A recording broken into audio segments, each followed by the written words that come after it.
Si Papa Dan po mga kaibigan, ito yung kanyang bagong Fortuner po. Wala na yung kotse mong pula. Trinade ko po, binenta ko tapos nagdagdag ko. Yung pula mong kotse, bininta mo pala. Opo, parang trade-in. At trade-in, parang swap ano, parang ganon. Nagdagdag na lang po ako. Ano to? Si Fortuner to? Opo, Model 2000? 2023. Yan, grabe. So magkano inabot ito kung halimbawa sa trade-in, po.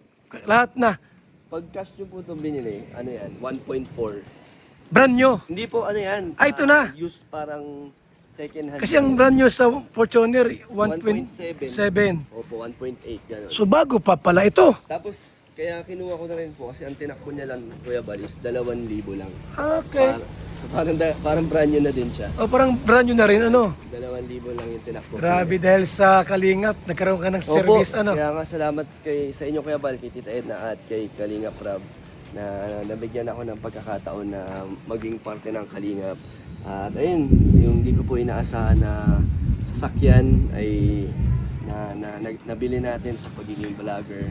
Ito ay naipon mong pera yung idinagdag mo dito? Opo, yung sa loob ng 3 taon na nakakapag-ipon naman po ako. Kaya eto, salamat sa tulong ng supporters at viewers sa pagsuporta sa akin channel. Kaya nakapag-ipon tayo habang tumutulong din po. Kaya salamat po sa lahat po ng mga blessings. Sa kabila ng mga project mong pabahay, ilan na yung pabahay mo papadana na napagawa? 5 na po. 5? Ano? Na po. Sa kabila po ng mga pabahay po niya, ang mahal po magpabahay, hindi man lahat may sponsor, pero nakaipon pa rin siya ng pera po pangdagdag sa Fortuner na ito. Opo. Grabe no? Tapos ngayong Martes, mayroon ka pang pabahay na i-ribbon cutting. Yun po yung panlima. Yun ang pang-5. Yun po yung panlima. Salamat po talagang.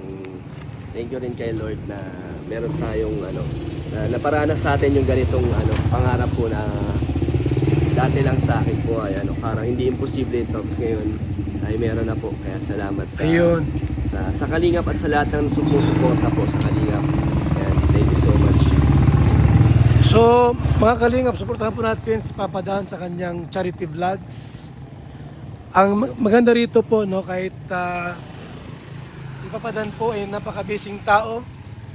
Actually, pwede siya mag-content ng iba, di ba? Pwede mag-content ng kung ano-ano mga content, pero mas ginusto ni Papa Dan ang mag-charity, magpabahay. Bakit Papa Dan, yun ang gusto mong content sa channel mo? Kasi po bilang Kalinga, gusto ko rin maging sumunod sa inyo ni Kalinga Prab sa mga ginagawa niyo. At habang may sumusuporta at may mga nagbibigay din ng tulong sa mga beneficiary ko, kaya mas nagpa-priority po ako sa pag-charity. Ayun.